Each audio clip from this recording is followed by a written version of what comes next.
They brought up an evil report of the land which they had. And they secretly, and into the children of Israel, saying, the land through which we have gone to search, it is a land that eat up the inhabitants of thereof. And all the people that saw it are men of a great stature, meaning they were giants. And there we saw giants, the son of Achan, which came of the giants, and we were in our own sight as grasshoppers, so we were in their sight. I was out to spy out the land. So when he sent spies to spy out the land, he said, bring me back a report, whether it be few or many, great or small. So when they went out, there was 10 spies, or 12 spies. 2 came back with a report that said, we got this. 10 came back, said, oh man, these people are like giants. These people, we just look like grasshoppers. We can't defeat them. And that's how these people saw themselves. When God already promised them, I'm gonna give it to you. And when you see yourself small, everything around you is small. It's how you see yourself, it's how you're gonna betray yourself, and how people respect. People don't respect me, do you respect yourself? Sometimes you can walk in a room and you can walk with your head hung down, looking all crazy looking. People will look at you, you come off weak. And what you do, you set yourself, why people keep disrespecting me? Why people keep walking over me? You got a calling card on your head saying, disrespect me, treat me like a... You put that on your forehead the way you come. I ain't saying be mean, being angry, but talk with confidence. God gave you something. If God gave you something, believe God and not what the report is. They went out, first of all, if you read up to the scripture, read that whole chapter, Moses said, oh, we can take them. By the time the 10 spies came back, Moses was crying. Read the scripture. He crying out to God. Folk ready to kill Moses because of the report. And folk will give you a fake report on your life. They'll tell you where you've been born at, where you've been raised at. Oh, ain't nothing good come out of West Baltimore. Ain't nothing good come. They told Jesus, ain't nothing good, anything good come out of Samaria. Anybody think good come out of Nazareth? That's what Jesus said from that. Anything good come out of that? People will label you where you came from, what race you are. They already label, and don't let nobody put a label on you, and don't look at you like they look at you. You're a child of the Most High God. God put creative ability in you. God put something in you. That's why I don't mind when folks, I don't worry about people don't have to call me Pastor Terry Allen. They ain't got to call me a child of God. You don't have to respect me. Because they didn't respect Jesus. Jesus went to his hometown and he couldn't do many miracles because they saw him. And it's not the problem how people see you. The biggest problem is how you see yourself. Because they said, the spies came in, they see us as grasshoppers. We see ourselves as grasshoppers first. They do too. That's a lie. They never said that. And when you start talking down on yourself, whatever the Bible says, whatever man thinketh in his heart, Proverbs 23:7, so is he. If you think that, that's what you'll be. Whatever you think you're going to be, you curse your own life. If you say I'm going to have a bad day today, you done cursed your day. If you say I ain't nothing, that's what you're going to be, nothing. You speak that thing out, that's what it'll be. But the Bible says, speak those things as they are, even though they're not. That's faith. Faith is an action word. Faith ain't saying, oh God, I'm praying for it to happen. No, you got to do something. Oh God, I want a new car. Oh, I ain't got the money. Save $20 away a month. That's faith. Before I got this building, I was buying paint for the building, didn't know where I was going. People laughing at me. Pastor, you buying paint?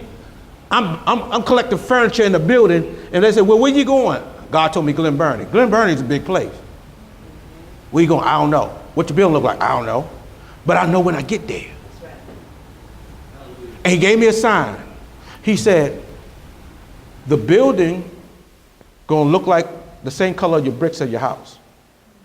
I didn't even see the building. She saw the building. I asked her, what color? She said, it's a red brick building. I said, that's it. That's all I saw. I said, that's it.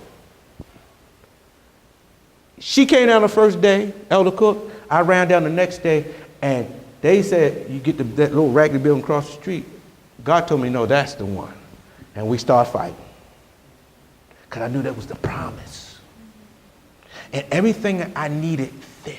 All the furniture fit. Everything had to fit. They showed us the first building, and they saw, and Minister Daphne saw, and they saw me mad. I said, Pastor, take this. I said, this ain't it. I was angry. I said, God, and then you know in your spirit, where ain't it? And when people say to you certain things, tell them, that's not me. And sometimes give yourself a chance, because every 5 years you change. What you like this year, you might not like in the next 5 years. What you need now, you might not need in the next 5 years. Let God change you. Stop trying to change yourself. I'm not going to do this. I ain't going to do this 3 or 4 days and a week. I ain't smoked no weed, or I ain't run around. I ain't slept with nobody. And then when you fall off the wagon, God, you ain't do nothing to get saved, and you ain't do nothing to get unsaved. It was the grace of God that got you here. That's why I tell folks, nobody in church could throw a stone at nobody, because something wrong with all of us. And if it wasn't for the grace of God that kept me, that regulate my mind, even though I'm a pastor right now, I still got mess with me. I still struggle. I still war with Terry Allen. I ain't got time to fight you when I'm fighting me. I'm trying not to see myself as a grasshopper. And only what you see is what God did for me. I believe God. That's it. I'm just a servant. And I ain't gonna let nobody else call me a grasshopper. I ain't gonna be no chicken, I'm an eagle. I ain't gonna be around folk that don't want nothing, clucking, talking stuff, mediocrity, clucking. I'm gonna be high. Eagles are always alone and eagles are always high. Matter of fact, eagles make love in the air. And we need to have an eagle mentality, an eagle thought, an eagle perspective. It don't matter where you started from, it's where you end up that counts. Bible say, don't despise the days of humble beginnings. You're going to start out small, but God's going to build you up. See yourself as God sees you. God, you know what? It's a bad thing when people have more respect for you than you have on yourself. I used to do this. Oh, you good? No, I ain't saying be cocky, because God hate pride. But have confidence. Have self-worth. You ain't got to be around everybody. You ain't got to have, let me say this. I tell people, I always say this. If I'm not the greatest guy in the world, I think I'm cute for me. But you know what? If I'm not all that, I'm going to trick you to think I'm all that. Because I'm going to walk in the room like I got some confidence. I'm going to walk in with some swag. I'm going to walk in with some confidence. Not cocky, but know who I am and know whose I am and who I belong to. Because I'm not going to see myself as a grasshopper. And when you see yourself, you'll make others disrespect you the way you see yourself. You ain't got to have pride, just humility. You know who you are, and let your work, shut your mouth and let your work speak for you. If you can do it, show them. Shut your mouth. You ain't got to argue. When people say things about me and say things on the internet, I don't go and respond. I ain't got to prove myself to you. And everybody can make a snap judgment, a comment, and run their mouth, but they don't know the variables. You're looking at your house, I'm looking at the whole city. There's more involved in doing this. There's more than pastor and preaching and teaching. You got to be a businessman. You got to do this. It's more harder than what people think. Oh, Sunday morning is cute. It is cute. Lights on, people look good. All I'm seeing is a glimpse of what your life is. Like I said, you and your husband can be getting along. You and your girlfriend, boy, getting along. I ain't seeing a fight when you get in the car in the parking lot when you drive off of here. Everybody can be good for 2 hours.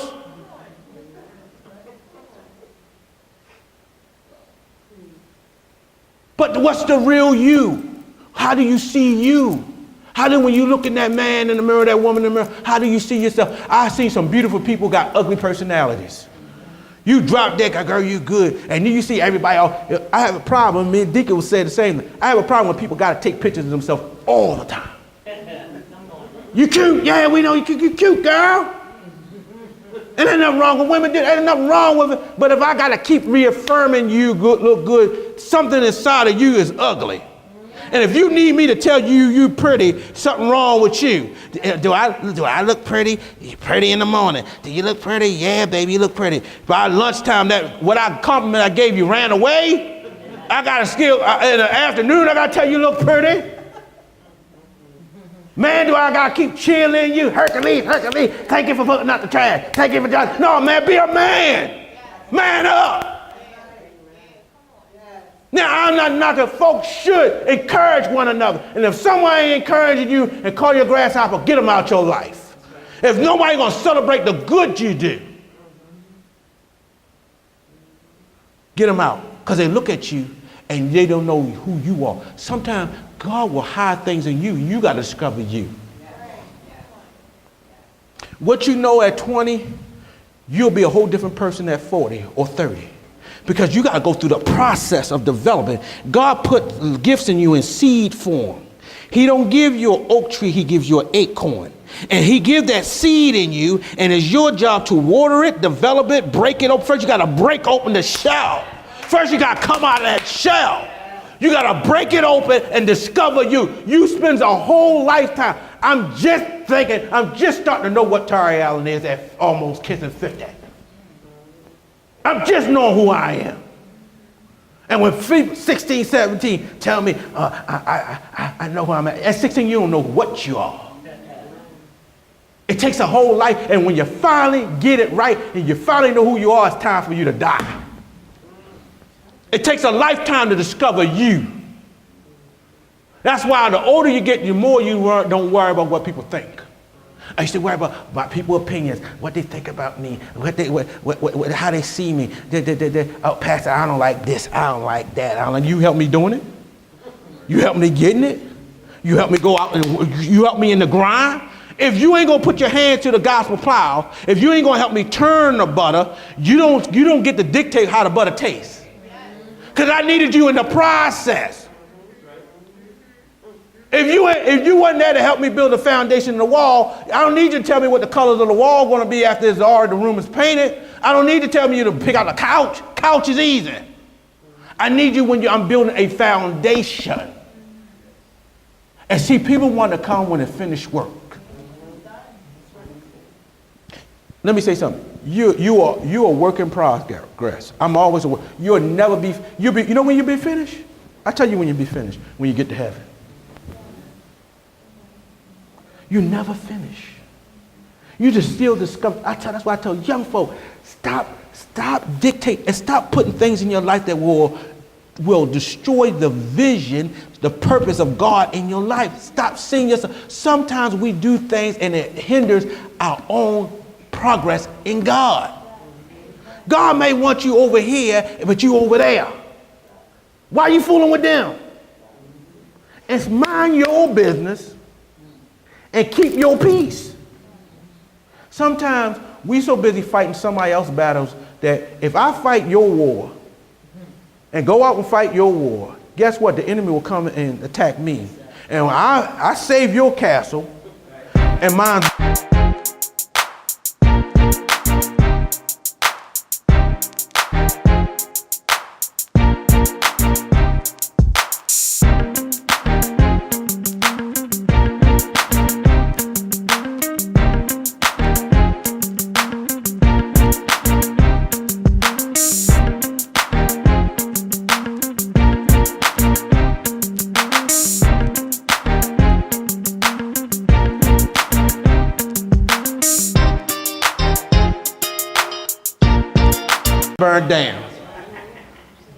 And while I'm fighting for you, the enemy got in my camp, and the same people, then I call on you to help me, like, no, we ain't coming out.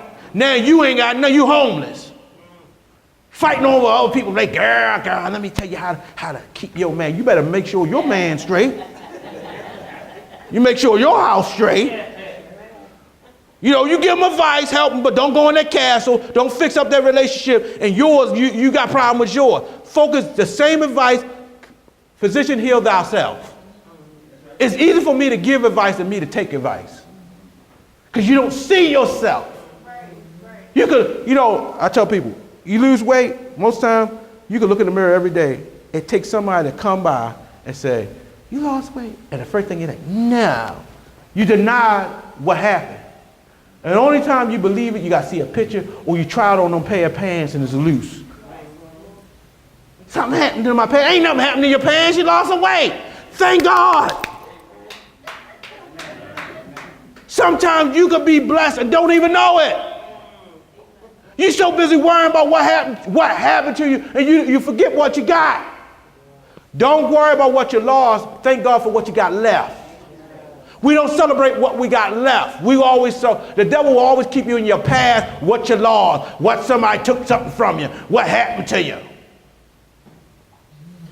And save yourself. I learned how to save myself. Take off my superhero costume. Stop trying to be God to people. I can't carry that weight. I can't be God to you. You need God for that. See, a lot of us do God's job, and that's why we feel like grasshoppers. If you got so much weight, God only called you to hold 20 pounds. Why you got 100 on your back? Because you putting other people